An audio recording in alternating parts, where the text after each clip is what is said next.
And it's horrifying to know that like people are just like, it happened and they just want to go back to business as normal. Welcome to Keep It, Crooked Media's show about pop culture and politics and what happens when they smack into each other at an alarming speed. I'm your host, Ira Madison III. I'm a television writer and Fall Out Boy fan. I'm Virtel. I'm a TV writer and Jane Fonda historian. And I'm Aida Osman. I'm a TV writer and alleged comedian. Let's get into it. And we're back with our favorite segment of the episode. It is Keep It. Aida, what is your Keep It? My Keep It this week is about AOC cynics because, you know, between recently talking about GameStop and the Robin Hood fiasco and also her coming out again on her Instagram Live, which she does frequently, to talk about the storming of the Capitol and, you know, to talk about that shrew-looking man, Ted Cruz, and the Wow, she's still talking about the Capitol? Get over it. I know. It's been so long. It was just like a potential hostage situation. It was nothing crazy. Like AOC, I'm sure all of us have a soft spot in our hearts for AOC because she is just, I mean, she's my woman is what she is. But she's a very public person who has been on Jesus and Meryl twice, and I literally wouldn't mind a third. She went on live to talk about the storming of the Capitol and how Republican members of Congress are still telling her and everyone in the situation to calm down and to forget about what happened. And then she goes on to talk about how that is reminiscent of abusers and people who, you know, are deliberately kind of want to change the narrative and silence the people that they abuse, like Ted Cruz is doing right now. And she takes that moment of vulnerability to tell us that she's also a survivor of sexual assault. And it was, you know, a beautiful couple minutes on live, and she was clearly so open and vulnerable and honest about it, and she didn't have to do that. The idea of a congressperson telling us those things is so foreign to me. Like, she is really a pioneer in such a beautiful way. But everything I saw online was more so about, God, AOC always does this, and she's trying to ingratiate herself, and she makes up stories. I saw some of the most foul things about AOC that it was actually so difficult to read. And I just want people to stop. Keep it to people who take those moments to think that somebody has such awful intentions that they would lie about that. Like, she's already a congresswoman. What does she need to do? Why would she need to continue to lie? I get so frustrated.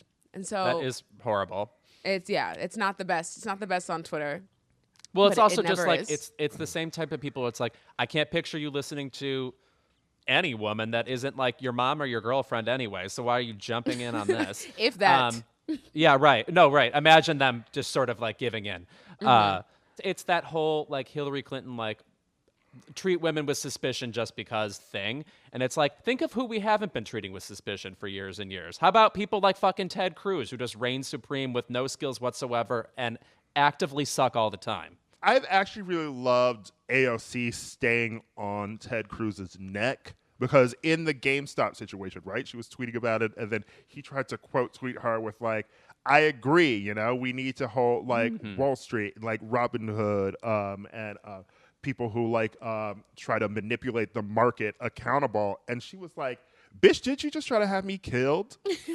And it is wild to me see, like, fucking gritting Republicans talk about we had a closed-door meeting with President Biden about, you know, like the coronavirus relief package, you know, and like getting money to people in America who need it. And I'm like, I don't give a fuck what these Republicans want to do in the name of bipartisanship, because bipartisanship does not exist when you have allowed this type of shit and rhetoric to happen, you know? Like, you just have McConnell out here saying stuff like, loony lies about Jewish space lasers, you know, and like 9/11 not being real and like Parkland not being real without naming Marjorie Taylor Greene herself. And it's like, the GOP won't even do anything about her.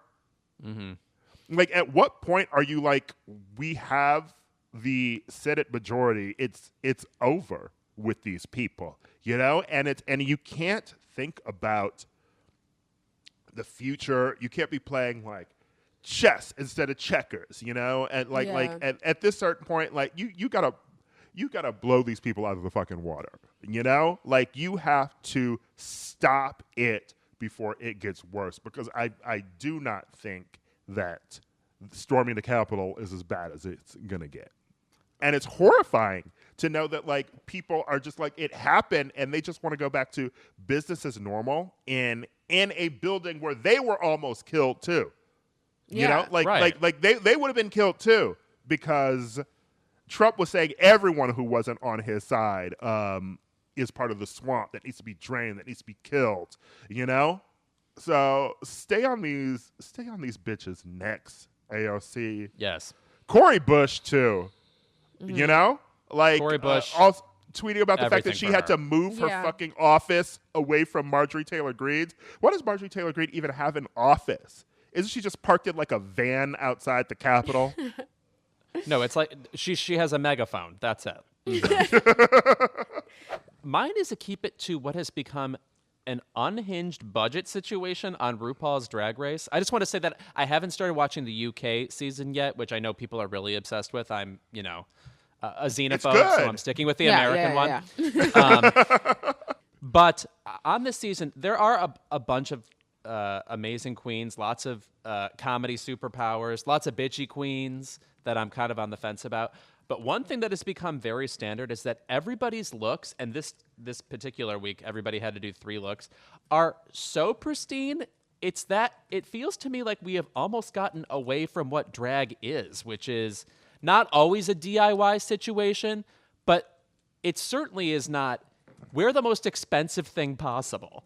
And I feel like it's now become hard for me to judge the artistry of the queens because they basically are outsourcing a key part of their drag to, what looked to me like having connections. Here's an extremely expensive thing that someone lent me, or that I had the capacity to buy, and it just takes something away from me. It's like less fun. It's become another show to me in a certain way, and I'm worried we'll never come down, or that people are so used to seeing highly expensive, utterly perfect looks that anything less than that will seem deficient, and it's not. So I'm a little worried.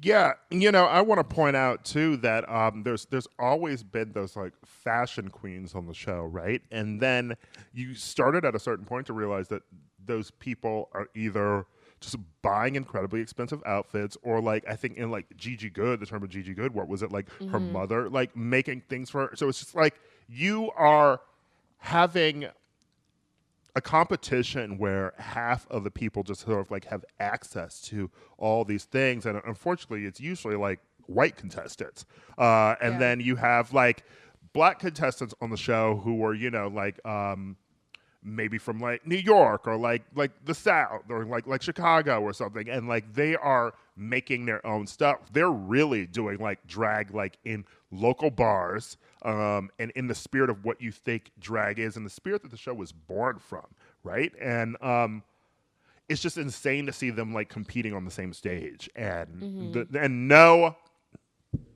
recognition from the judges too of like the income disparity between contestants too, because if you're praising someone for like an amazing garment, right, that they didn't even fucking make, exactly, Right, and then right, you're right. dragging another contestant for one that they did make, like how'd that work? Right. It's like they just need to standardize it, like figure out a way to like level the playing field in some way. It reminds me of, if you remember the first season of Project Runway, which is now like 17 years ago. in the final runway, one of the finalists, Kara-san, was busted for having somebody lend her expensive shoes for her looks. And like the producers tried to address it, but now it feels to me like on RuPaul's Drag Race, they're saying, oh, whatever, your friend lent you something expensive, just use it. It's like, well, that's not right. To me, it's really reminiscent of what happens in rap culture now, where as we've kind of modernized and gotten older, the art form has gotten older and more publicized. It's okay to have ghostwriters, and it's okay to, not be the person making and fully creating and producing your own songs. And that just takes away some of the nobility, I think, of the art form. But it also it's just nice gowns, though. and like with that, it's unclear to me who is building what. So I'm watching RuPaul's Drag Race. I'm like, I don't even know if you're like 99% involved with what's going on here, or like 4%, and other people are having meetings to decide what you wear. It's an interesting conundrum for the show to be in because of its success.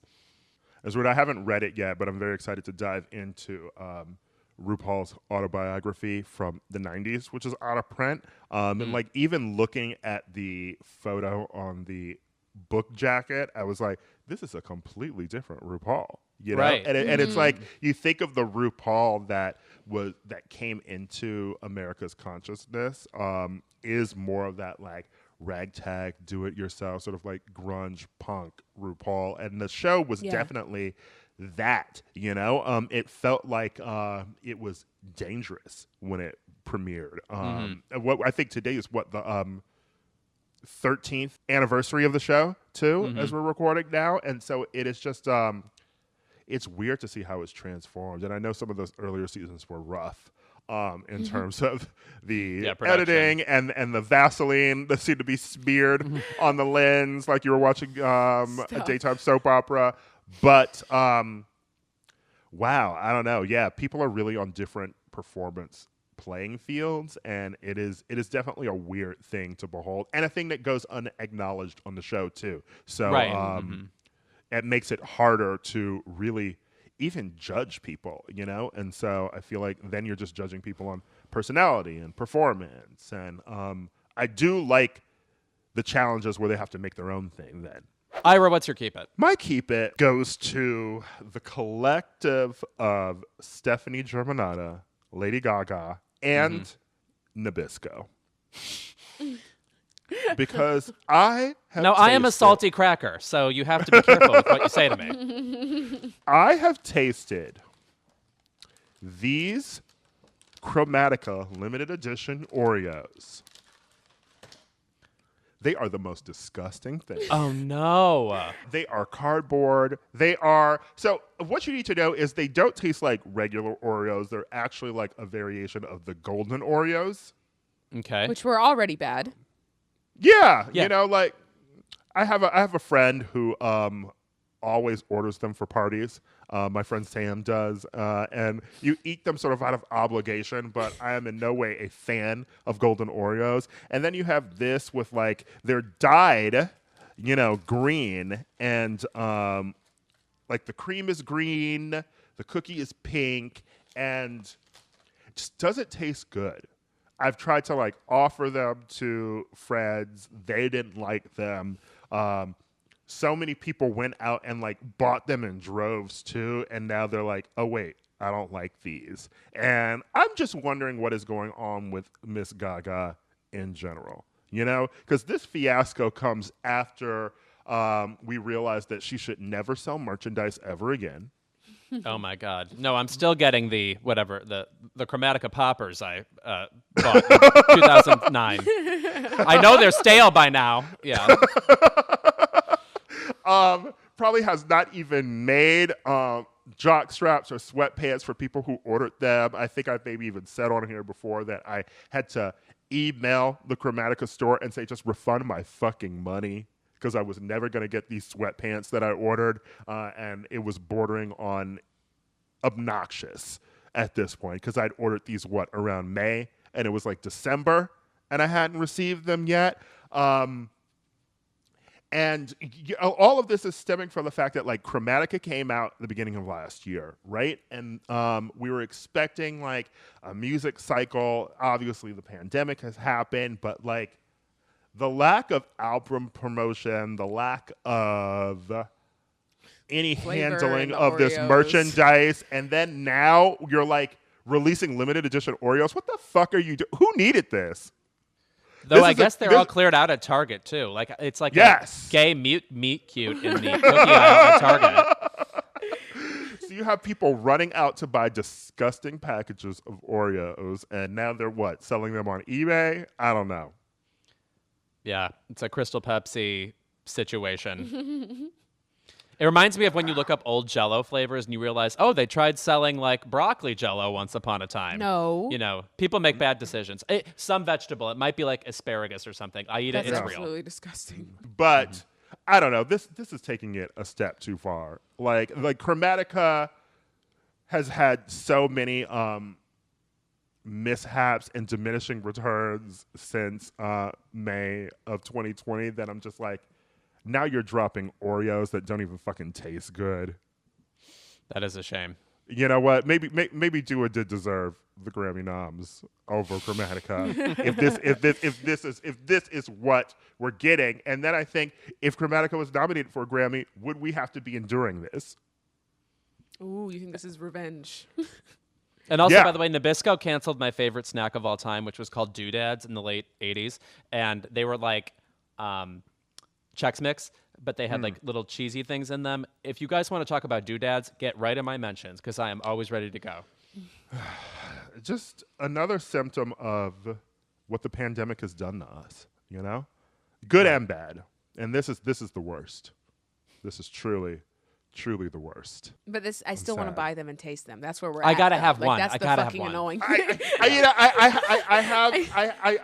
got two. I have a whole unopened one. you I are will part drop of the it off problem. whenever you get back in LA.